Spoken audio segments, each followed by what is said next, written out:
have two, I will give one. Then another small boy got up and he said that, uncle, if I have two chapatis, two bread, two rotis, I will give one to somebody. And when they all were talking, one young girl, she just got up and she said that, uncle, I will go back to my mother and tell her, sin no more. That is the power of the gospel. Shall we give a clap to the Lord? See, if you want to eradicate a wrong seed, it has to start very early, and we have to really work with the community for so many years before we change them to that. So being appreciative of what we are doing there, then now what is our challenge here in Canada, in US, in North America? Yesterday we were traveling from Denver, from Chicago to Denver, and we were sitting in a three seats row, and on the left I could see a young man, 18 years old, American, and tried to pick up a conversation. You know that Western culture, we are very tight, isn't it? We don't allow anybody to talk to us.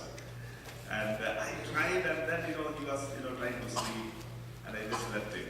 And I thank God for the Coke which they served in the flight. And when they gave the Coke, and then he kept it, and then he got up. I was also a little sleepy. And thank God that the Coke spilled over his table and over me also. So then he got, he was on his alert, and then he said that he took some tissues and he was wiping his table, and then he was asking, can I wipe your pants? I said, don't worry, it's okay. I was smiling. So that gave me an opportunity to pick up a conversation. We spoke for a while, and then I tried to explain to him I asked about his family and my family. The conversation went on. Then slowly I started talking to him about Jesus. And then I always carry Bible. And even today I have a New Testament with me. And I just pulled a New Testament and I just gave it to him. He asked me, what is this? 18-year-old guy. I asked him that, and he said that I told him it's a Bible, it's a New Testament. I asked, what is New Testament? Then I had to explain to him, this is, one part of Bible. Oh, I've never seen a Bible. I told him, have you never touched even a Bible? Then how your parents got married? I don't know whether they are married or not. And that is how the conversation went. Then I had to explain to him, this is the index. The Bible is having 66 books. And this is New Testament. This is what you can read. And thank God for Gideon New Testament, they have that what to read in which time. Then I showed him Philippians chapter 4, and then how we can apply God's word to our own life. And it really broke my heart. 18-year-old adult never heard about Jesus and never had an opportunity to touch the Bible. And when I told him that, why can't you read it? And I let him, I said that, I really, wanted to know what religion is all about. My parents are also not religious. And I just, had a good time in communicating the gospel to us. Now I want you to do one thing in a Bihari style. Okay? Bihar style, you should understand, please, you have to accept me as I am. Turn to your neighbor. And then hold his or her hand and ask a question. What are you doing in Canada?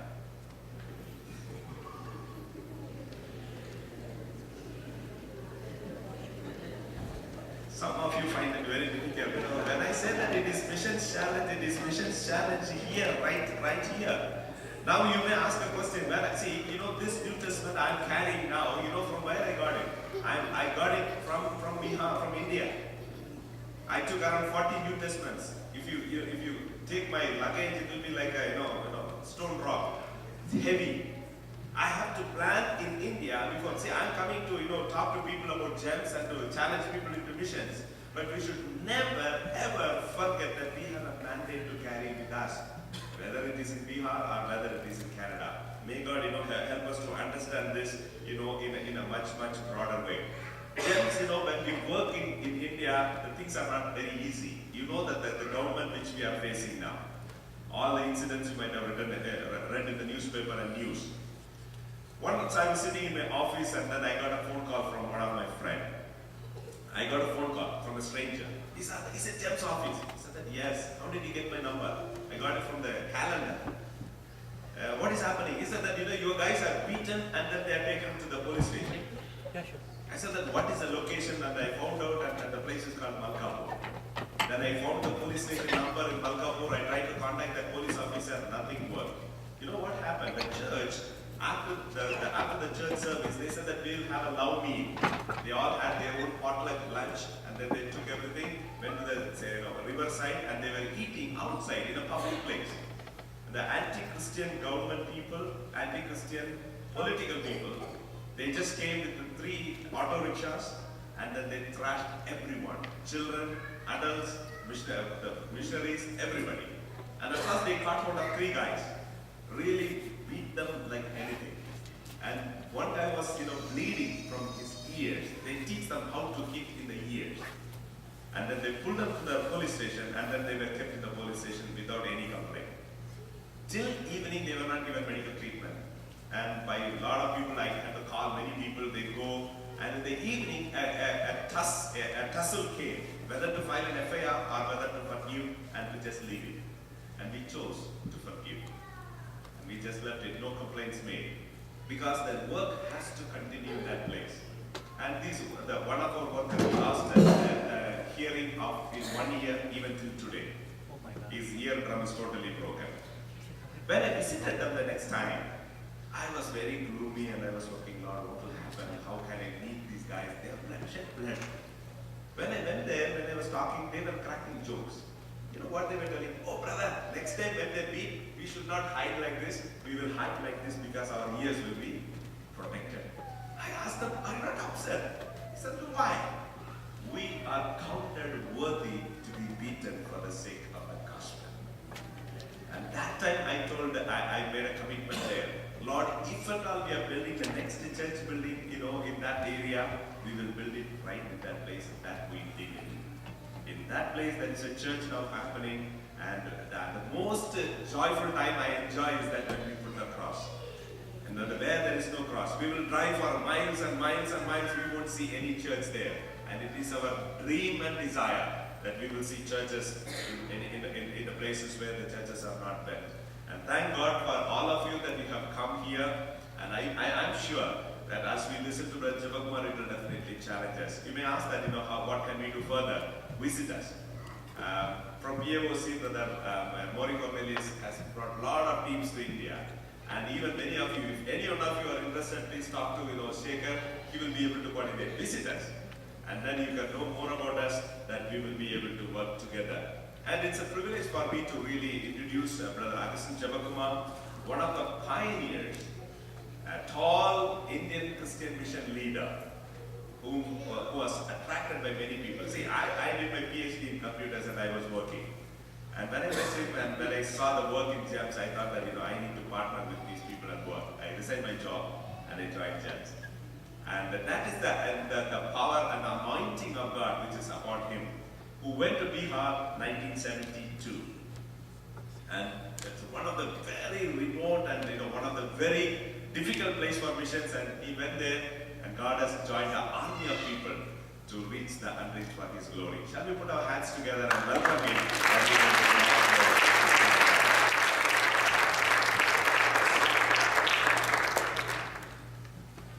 Thank you, Rajesh.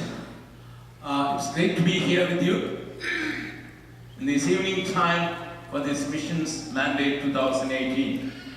And many times, as Rajesh rightly said, we think people from the mission field where there is nobody, no facilities, they will come and share stories so that they can ask us to pledge. But this meeting is going to be a little different, and our idea is to make you understand the heart of God.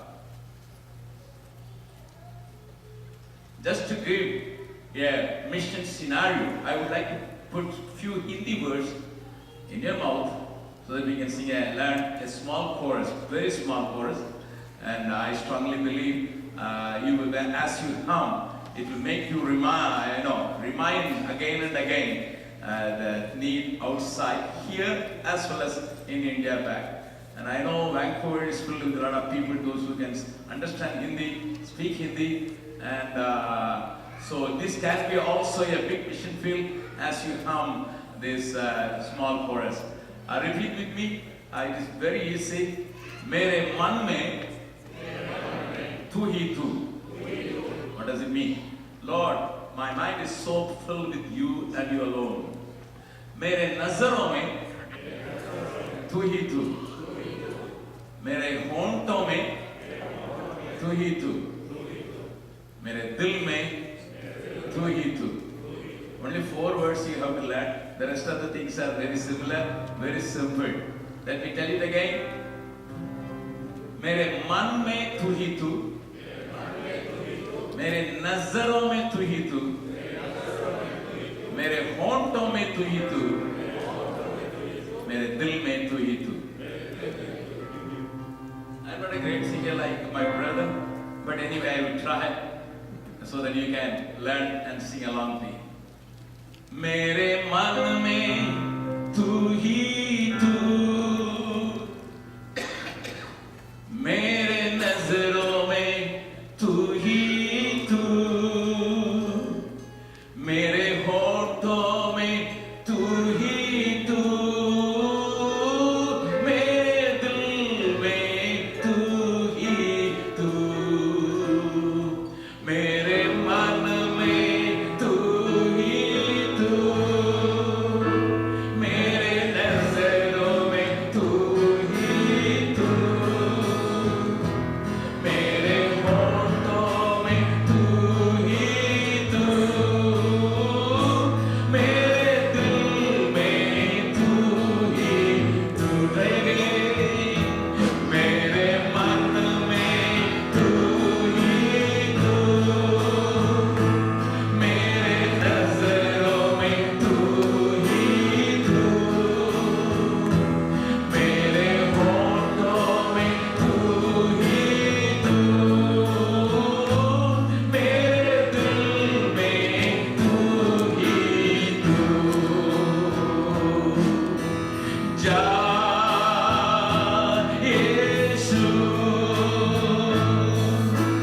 जा यीशु, जा यीशु, जा यीशु, जा यीशु, जा यीशु, जा यीशु, जा यीशु. Finally, one more time. My mind, in my vision, in my speech, in my heart, everything is back to Jesus Christ. That's what we need when we come to understand His heart, understand the heart throb of our God. मेरे मन में तू ही तू, मेरे नजरों में तू ही तू, मेरे होठों में तू ही तू, मेरे दिल में तू ही तू, मेरे मन में तू ही तू,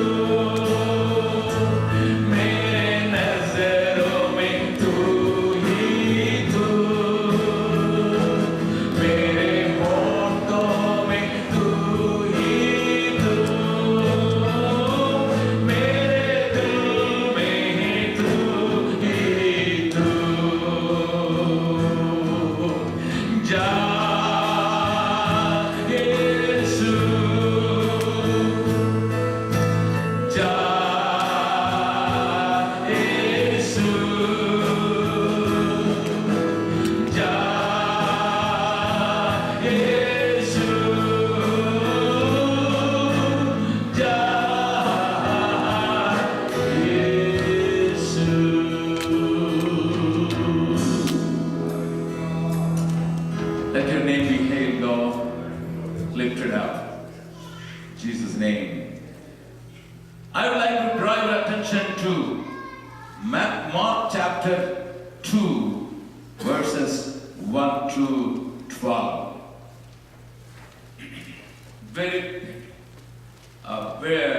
Very much known passage. I'm not going to read it, but I would like to bring one important truth from this little incident which took place during the time of Jesus Christ. Mark 2nd chapter, verse 1 and 2. Let me read a few verses in the beginning. And again, Jesus entered Capernaum after some days, and it was heard that he was in the house. Immediately, many gathered together so that there was no longer room to receive them, not even near the door. And he preached the word to them. Then they came to him, bringing a paralytic who was carried by 4 men. And when they could not come near him because of the crowd, they uncovered the roof where he was. So when they had broken through, they let down the bed on which the paralytic was lying. I stop here because many of you know this incident, and I want to talk about these 4 people and the way they were dealing with this paralytic man. Before going to see the attitude of these 4 people, I would like to show you the way Jesus was drawn towards that town again. Because the very first verse started, he again came to that very town where he already ministered. If you read the first chapter of Mark, there my Bible says, the 33rd verse, the whole city was gathered together at the door. You know, Jesus, during his first visit, could gather the whole city over there. And again, the 34th verse, he healed many who were sick with various diseases, and he did marvels among them. Everyone who came there was healed by the power of the Lord, and everybody wanted to get more of his blessings. So the next day morning, when they were looking for Jesus, Jesus was not there. Please understand the mind of God so that we can understand why we are here in this missions mandate. And in the morning time, he rose up again and went to pray. And the disciples were in search of Jesus Christ, and they came to Jesus and they found him, and they said, "Everyone is looking for you, Jesus. Everyone is looking for." But Jesus said, "Let us go into the next towns, that I may preach there also, because for this purpose I have come forth." That was the heart of Jesus Christ. I want to tell you, even though he could preach to the big crowd over there, even though he healed everyone over there, his heart was to the places where he couldn't reach earlier. But in the 2nd chapter, Jesus came to the town again, because there was one man, there was one person. Friends, I want to tell you, for this person alone, Jesus visited that place. But as he visited, the people, those who already enjoyed Jesus Christ, already seen the power of God in action, already received the touch of God, they gathered and they covered the whole area, including the doors, so that no man can enter in. Just bring this scene before your mind, then you can understand what was the scenario there, so that we can understand. Today also many times we behave like this. These people wanted to hear more. These people wanted to have the touch of Jesus more. These people wanted to have the healing power more. These people wanted to have more blessings, and they covered. Just see, 4 people are bringing a paralytic man, pleading to these people, "Please give way, please give way." Nobody was willing to give up way. Here is a man Jesus would heal him. But these 4 people, I draw your attention towards these 4 people and their attitude and their determination, and they were different from others. I imagine like that. When they come to know Jesus was at the home, they were coming in bunches from this side, south, east, north, west, and they were coming towards the house. But these 4 people walking in the opposite direction, because they understood, here is a man in our town, here is a friend of ours who is in need of Jesus Christ. So the crowd was walking towards the house where Jesus was, and these 4 people were going towards the man who was in their need. I want to tell you, these 4 people were different. Friends, if you want to understand the mission scenario today, you must be different, you must be different, you must be different. The first qualification of any Christian should be, I must be different in looking for people, those who are in dire need of Jesus Christ. We come to the Sunday services, we come to the Bible studies, we come to many things. Nothing wrong in it. We do it regularly and we enjoy the fellowship of the saints of God. We enjoy the worship. We are getting excited during the time of worship, and we are stimulated during the preaching, because we want to have more.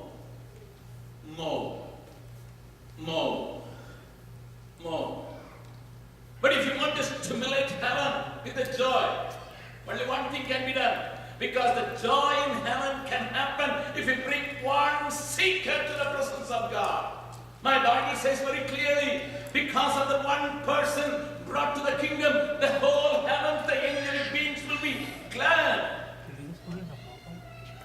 Usually, in many churches, we ask a question, how many of you are happy? Give a clap. How many of you are joyful? Come on, say hallelujah. That is a very regular thing in the church services. But if you are really meaning business with God, you will always bring somebody new who never had an encounter with Jesus. I want to take your attention towards this crowd, big crowd of people.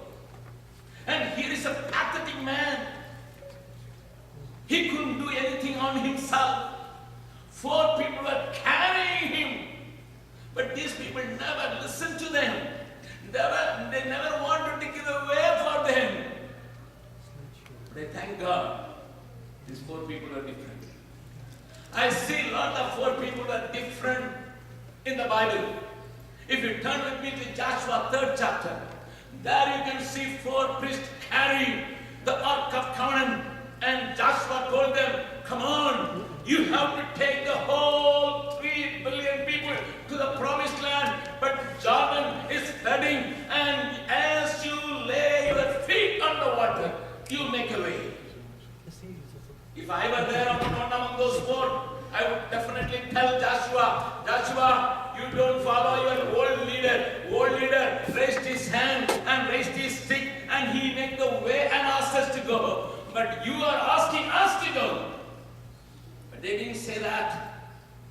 Their heart was burning to see that great crowd of people getting into the promised land. 40 years they were wandering, 40 years they were in lack, 40 years they were not established, 40 years they couldn't enjoy what God promised, and that is why they simply said, okay, it's flooding, we don't know what is ahead, we don't know what is in the water, we don't know where there is a pit, but we will walk with the Ark of Covenant.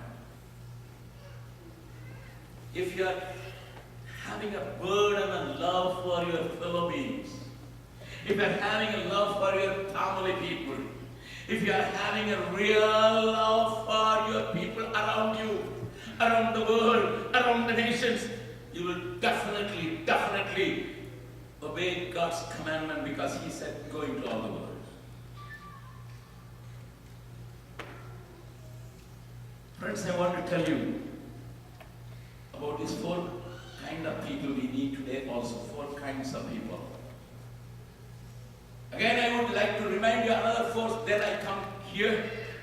If you read 2 Kings 7 chapter verse 9, you can see 4 lepers saying one thing. It was a great grimy scenario. The city of Samaria was sieged by the enemies. Nobody could go in, nobody could come out. And it was so strong. People started eating their own children. And the situation inside was so grim. But Lord did a marvelous thing during a night. And you can read that during that time when God did the work already. There were